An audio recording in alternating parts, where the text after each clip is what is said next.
Delhi assembly ఎన్నికలకు సంబంధించిన ఫలితాలు వెలువడుతున్నాయి. దాదాపు 10 ఏళ్లుగా ఢిల్లీ పీఠంపై కూర్చున్న ఆమ్ ఆద్మీ పార్టీ ఆ పీఠాన్ని ఖాళీ చేసే టైం వచ్చేసినట్లు ఫలితాలు చూస్తుంటే అర్థమవుతుంది. భారతీయ జనతా పార్టీ స్పష్టమైన మెజార్టీతో ముందంజలో ఉంది.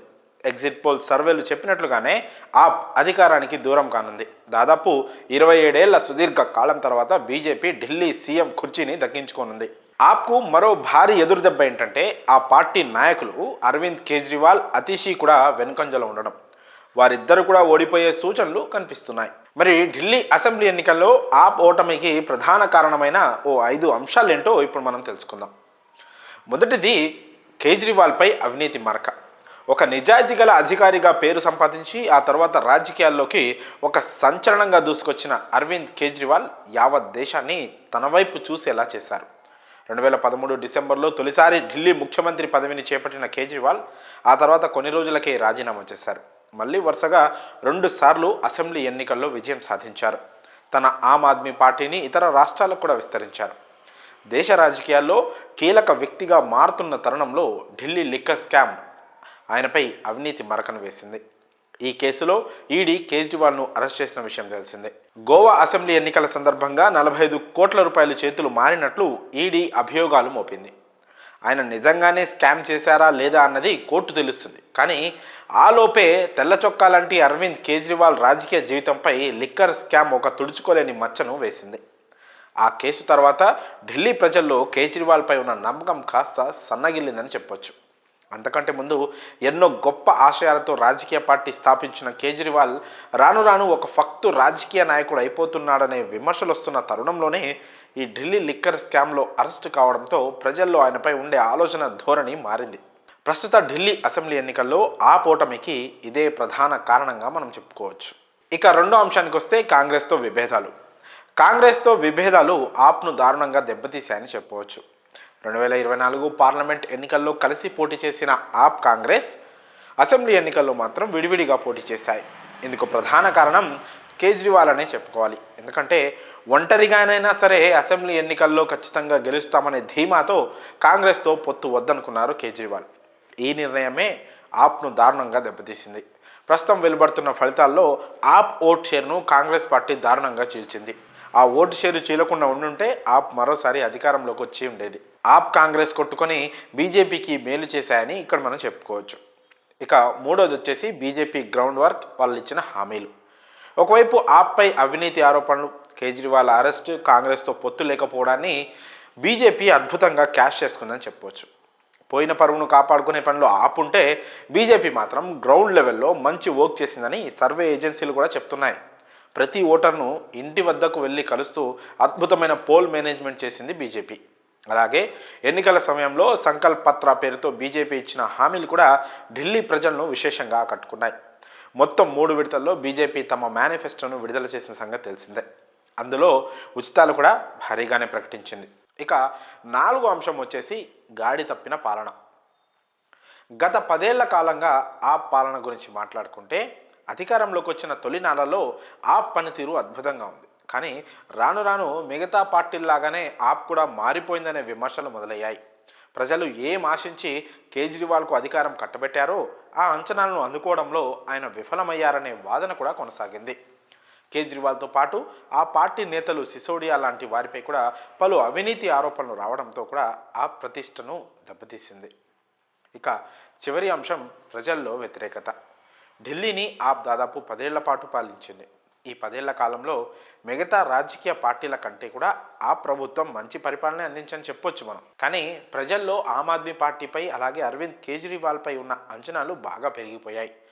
ఇంకా మెరుగైన పాలన అందిస్తాడనే క్రమంలోనే కేజ్రీవాల్ కేసుల్లో ఇరుక్కొని జైలుకు వెళ్లడంతో ఆప్తో పాటు కేజ్రీవాల్పై కూడా ప్రజల్లో వ్యతిరేకత మొదలైంది.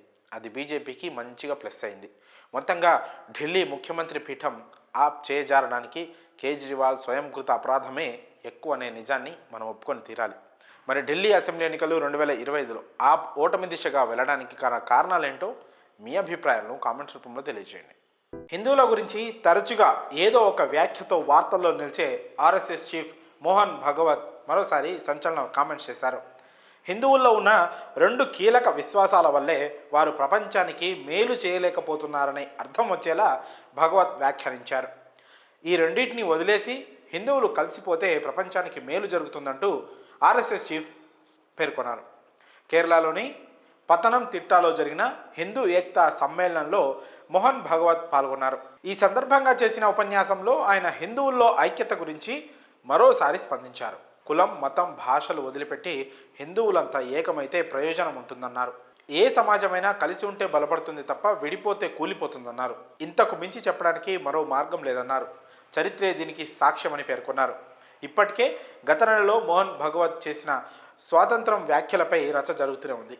భారత్కు నిజమైన స్వాతంత్రం 1947లో రాలేదని 2014లో మోడీ అధికారంలోకి వచ్చాక వచ్చిందంటూ భగవత్ చేసిన వ్యాఖ్యలపై తాజాగా పార్లమెంట్లోనూ దుమారం రేగింది. ఇప్పుడు హిందువులంతా కులం, ప్రాంతం, భాష వదిలేసి కలిసిపోవాలంటూ వీటి ప్రభావం తక్కువగా ఉండే కేరళ వంటి రాష్ట్రంలో భగవత్ ఇచ్చిన పిలుపు చర్చనీయాంశమవుతోంది.